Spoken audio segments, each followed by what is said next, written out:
Mhm.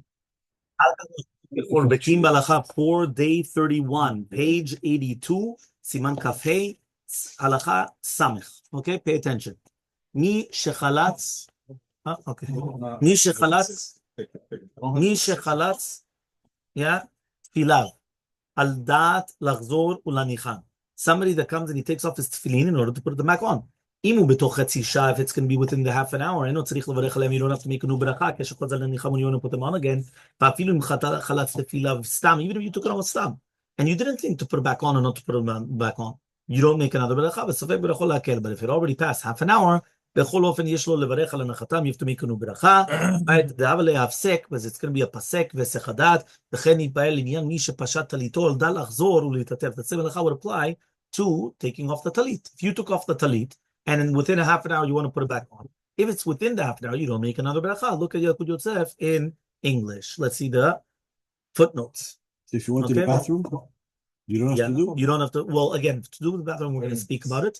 Right, but if it's not the bathroom, stam, you just took it off, and now you want to put it back on within half an hour. You don't need to make a beracha afterwards. Yes, bathroom, yes, because it's a pasek, because you're not allowed to go into the bathroom with the feet. That's why, yes. We spoke about it. Yeah, we spoke about it already. Let's see number 82. This halacha is identical to the rule of taking off the talit and putting back on, of taking off and then putting back on. In that case, Maran said that one must always say the beracha, but we practice otherwise, and we do not do it again. Although he says Maran ruled that even if someone takes off his tefillin for one moment, he must come and make the blessing again when putting them on again. Okay, in 1 minute. All the poskim agree, however, that if half an hour has paused, right, and then he comes and he says he puts on his talit or tefillin back on, then he must again make a new beracha. Okay, let's see over here 1 second. Okay, the go to the restroom, by the way, is tomorrow's halacha. Okay, to avoid the dispute. So therefore, according to Shulchan Aruch, if someone takes off his tefillin, even for a minute, he must make a new beracha again. We do not follow this. Why? Because since the poskim disagreed, if you have the they said that what? Nevertheless, it is advisable to avoid oneself into this situation, and therefore, right, Maran the Rishon LeZion says that when someone needs to take off his tefillin temporarily, it's best to involve himself with something, some other activity, so that no longer he's thinking about the mitzvah of tefillin, and afterwards, when he puts it back on, again, he makes a new beracha.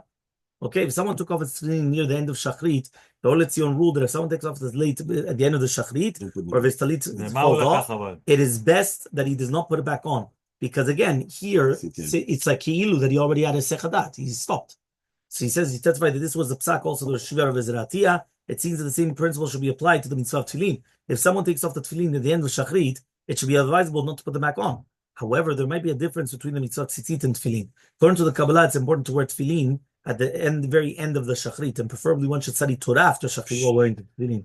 Therefore, one must certainly put on the tefillin if he wants. That means there's a difference. Talit, you're right, because there's no purpose of putting on the talit now. So therefore, you're right. If you took it off at the end of the shachrit, that's already ki'ilu, even without any kavanah. That's automatically you already took it off. But tefillin, the opposite, you should have your tefillin on when you're saying Galenu Shabeach. You should learn with your tefillin. Right? So therefore, yeah, you could do it tefillin. No, all of us. Yeah, 100%, you could do it. Yeah. So therefore, the Rishon LeZion discussed the issue of someone who took off his talit without deciding whether to put him back on or not. He started the poskim who ruled that if he's still wearing a talit katan, you don't need to make a new beracha. Okay? If you have the dot when you do the first bracha on the tefillin, yes, that you may take it off, like we said. Doesn't matter, but if it passes half an hour, that doesn't help all your dots in the world. Once it's already after half an hour, this is hefsek. Mansour, we had said that when you put the tefillin initial. Halacha samech aleph. Chalatz tefilav al dat shelo lachzor lanicham. What happens if you took off your tefillin, you didn't want to put them on, and then again you decided to put them on? So even when you're going to put them on close by, you still make another beracha, because once you took them off and you had the dat not to put them back on again, it went away the mitzvah. The same halacha would apply if you started taking them off, not to put them on, and then again you decided to do it, even though you still have the tefillin in your hand, but you took off part of them. Let's say you took off the shalosh or whatever it is. Again, you have to now make the beracha of the tefillin shalosh al mitzvat tefillin, even though you never took off the shel yad.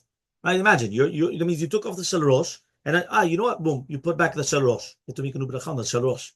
You're not going to make a beracha on the yad because you still have the yad on, but you would have to make a beracha of the shel rosh on mitzvah tefillin and then put it back on again. 85 comes and he says, right, even though he's not taking off, right, he says he's not taking them off the shel yad. He's already decided that he no longer wishes to put on the tefillin shel rosh. Therefore, he comes and he says he must say the beracha of mitzvah tefillin, which is the rule for someone that he's only putting on the shel rosh by itself.